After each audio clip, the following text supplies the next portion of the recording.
देवी सज्जनों नमस्कार।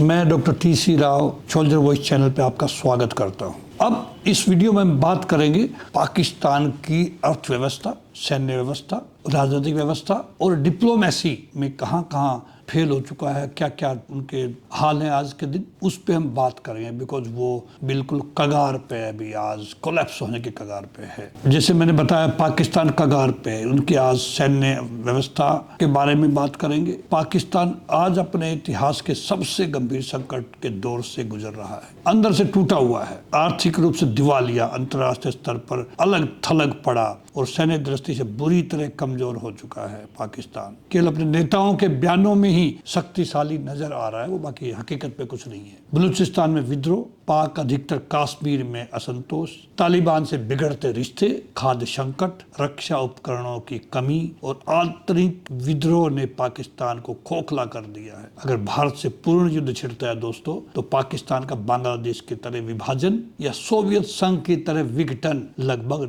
निश्चित है। इस वीडियो में पाकिस्तान की मौजूदा स्थिति का गहन अध्ययन करेंगे, विश्लेषण करेंगे, जानेंगे क्यों पाकिस्तान भारत के खिलाफ युद्ध छेड़ने की स्थिति में नहीं है आज के दिन, और किस तरह उसका विघटन निकट प्रतीत हो रहा है। दोस्तों सबसे पहले बलूचिस्तान की बात करेंगे, जहां विद्रोह और सशस्त्र संघर्ष चल रहा है। बलूच जनता वर्षों से संसाधनों में अपने हिस्से और स्वायत्तता की मांग कर रही है। आज यह आंदोलन सशस्त्र संघर्ष में बदल चुका है और पाकिस्तानी सेना को अंदरूनी मोर्चे पर ही जूझना पड़ रहा है। पाक अधिकतर कश्मीर में असंतोष फैला हुआ है। जनता पाकिस्तान सरकार के खिलाफ सड़कों पर उतर रही है। भारत से जुड़ने या स्वतंत्रता की मांग तेज हो गई है, जिससे पाकिस्तान की स्थिति और भी कमजोर हो रही है। दोस्तों तालिबान से बिगड़ते हुए रिश्तों की भी पाकिस्तान को चिंता है। अफगान तालिबान से पाकिस्तान को जो समर्थन मिलने की उम्मीद थी, वो अब संकट में बदल चुका है। सीमा पर झड़पें, आतंकवादी हमले और विश्वासघात के आरोप पाकिस्तान के लिए नई मुसीबत बन चुके हैं।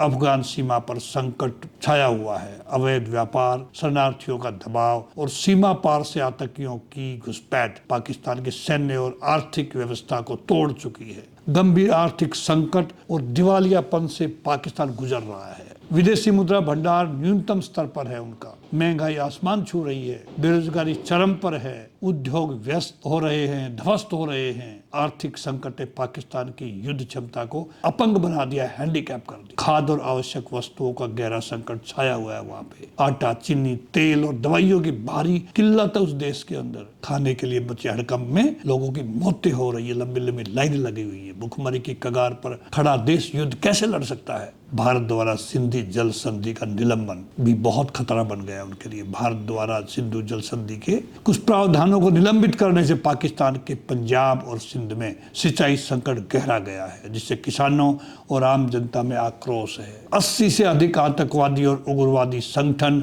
सक्रिय है पाकिस्तान के अंदर आज के दिन। दोस्तों लश्कर तैयबा, जैश-ए मोहम्मद, तहरीक तालिबान जैसे संगठनों की भरमार ने पाकिस्तान को खुद के ही आतंकवाद से जूझने पर मजबूर कर दिया है। वायुसेना की हालत बदतर है। पाकिस्तानी वायुसेना के लगभग 50% लड़ाकू विमान खराब हैं। F-16 फाइटर जेट के लिए कल पुर्जे और तकनीकी सहायता की कमी से वायुसेना का आधा हिस्सा अनुपयोगी हो चुका है। नौसेना की दुर्दशा है। पाकिस्तानी नौसेना की पनडुब्बियां, युद्धपोत, फ्रिगेट्स तकनीकी खराबी के कारण निष्क्रिय पड़े हैं उनके बंदरगाहों पर। ऐसे में समुद्री युद्ध लड़ने की कल्पना भी पाकिस्तान का करना बेईमानी होगी। पाकिस्तानी सैनिकों का मनोबल टूट चुका है। कम वेतन, लगातार आतंकवादी हमले और नेतृत्व की विफलता ने सैनिकों का मनोबल पूरी तरह से गिरा दिया है। कमजोर मनोबल वाली सेना युद्ध में टिक नहीं सकती। नेतृत्व संकट और राजनीतिक अस्थिरता भी पाकिस्तान में छाई हुई है। प्रधानमंत्री शहबाज शरीफ को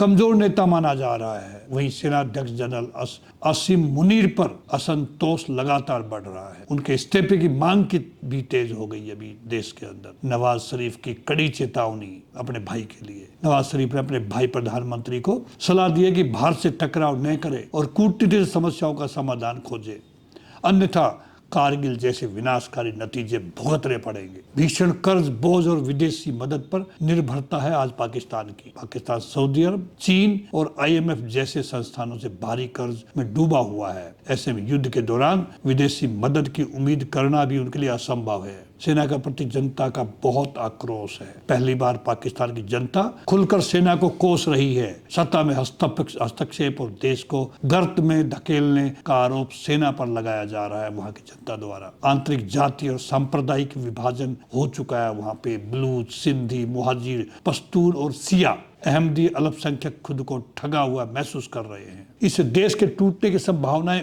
और बढ़ गई है दोस्तों। राजनयिक अलगाव और वैश्विक समर्थन में भी बहुत कमी आई है पाकिस्तान के में।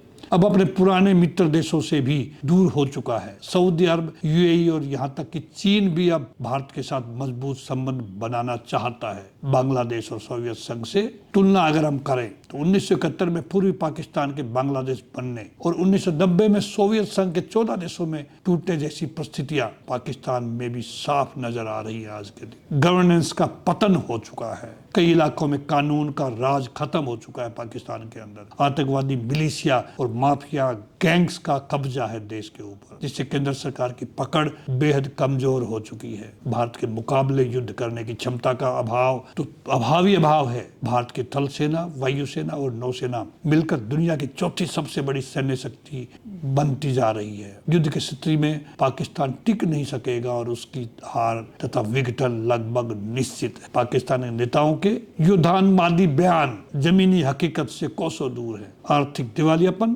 सैन्य कमजोरी, भीतरी विद्रोह, खाद्य संकट और अंतर्राष्ट्रीय अलगाव ने पाकिस्तान को भीतर से खोखला कर दिया है। अगर भारत के साथ पूर्ण युद्ध छिड़ता है तो पाकिस्तान का टूटना और कई नए स्वतंत्र देशों का जन्म होना लगभग तय है। 1971 के बांग्लादेश निर्माण और सोवियत संघ के विघटन से जो सबक सीखे जाने चाहिए थे उन्हें पाकिस्तान ने नजरअंदाज कर दिया। पाकिस्तान के लिए अब एकमात्र रास्ता है कूटनीति, समझदारी और आत्म सुधार, वरना इतिहास खुद को दोहराएगा और पाकिस्तान एक बार फिर भौगोलिक नक्शे पर बिखर जाएगा। दोस्तों, मैं सलाह दूंगा एक मिलिट्री इतिहासकार होने के नाते पाकिस्तान के आर्मी कमांडर्स को, पॉलिटिकल लीडरशिप को, कि आओ मोदी जी के सामने माफी मांग लो, उनके पैरों में पड़ो और भारत को अपना बड़ा भाई मान करके भारत की जनता से माफी मांगो, गुहार लगाओ कि मानवता के लिए हमें बख्श दिया जाए। लड़ाई तो दूर की बात हो गई, 4 दिन पाकिस्तान हिंदुस्तान की सेना के सामने नहीं टिक पाएगा।